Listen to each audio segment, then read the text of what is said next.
Hello বন্ধুরা, সবাইকে স্বাগতম পুতুলের হেসেলে। আমি পুতুল নিয়ে আসলাম নতুন আরেকটি রেসিপি। আমার আজকের রেসিপি চিকেন কষা। তো এই যে দেখা যাচ্ছে চিকেন কষা। চিকেন তো আমাদের মোটামুটি সবারই প্রিয়, এই জন্য আমি এখানে নিয়েছি একটি মোরগ। তো এখানে বেশ খানিকটা মাংস আছে, পুরো একটা মোরগকে আমি নিয়েছি। আর নিয়েছি সাথে আলু, টুকরো করা আলু রেখেছি। তো আমি মোরগটিকে ভালো করে ধুয়ে সুন্দর করে রেখেছি। এর মধ্যে আমি দিয়ে দিচ্ছি পেঁয়াজ বাটা, রসুন বাটা।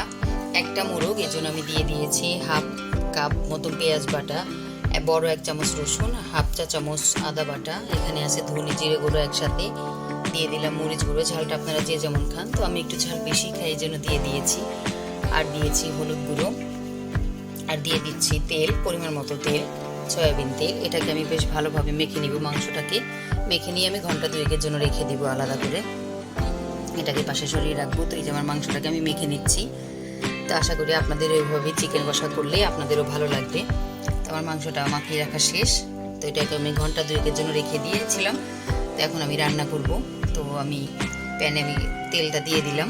তেল গরম হলে এর মধ্যে আমি দিয়ে দিব তেজপাতা, আর দিয়েছি দারচিনি, এলাচ, লং, আর দিয়ে দিলাম সামান্য পরিমাণে জিরা।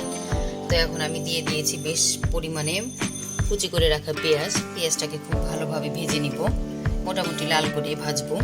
আমি পেঁয়াজ বাটাও ইউজ করেছি, আর বেশ পরিমাণে আমি কাটা পেঁয়াজ ব্যবহার করেছি। এখন আমি আলুগুলোকে দিয়ে দিলাম। এগুলোকেও আমি মোটামুটি ভালোভাবে ভেজে নিব। তো আলুগুলি মোটামুটি আমার একটু ভাজি হয়ে গেছে, পেঁয়াজও বেশ লাল লাল করে ভাজা হয়ে গিয়েছে।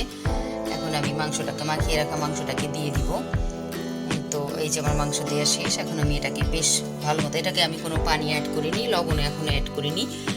তো এটাকে আমি ভালোভাবে একটু কষিয়ে নিব। তো মোটামুটি বেশ ভালো পানি উঠেছে।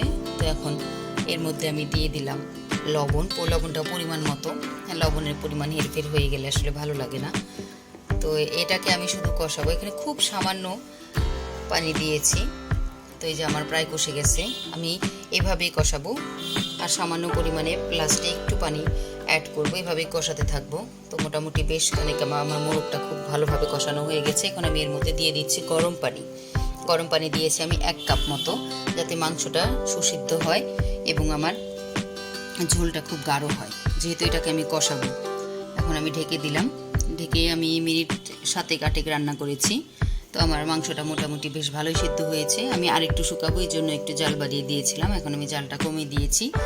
মাংস সুসিদ্ধ হয়ে গেছে, আলুগুলোও সিদ্ধ হয়ে গেছে। এর মধ্যে আমি এখন দিয়ে দিচ্ছি গরম মশলা গুঁড়ো, দিয়ে এটাকে আমি 4 মিনিটের জন্য ঢেকে রাখবো।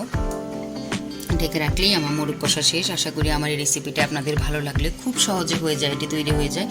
ভালো লাগলে লাইক করবেন, কমেন্ট করবেন, শেয়ার করবেন। ভালো থাকবেন সবাই। আশা করি ভালো লাগবে আমার এই রেসিপি।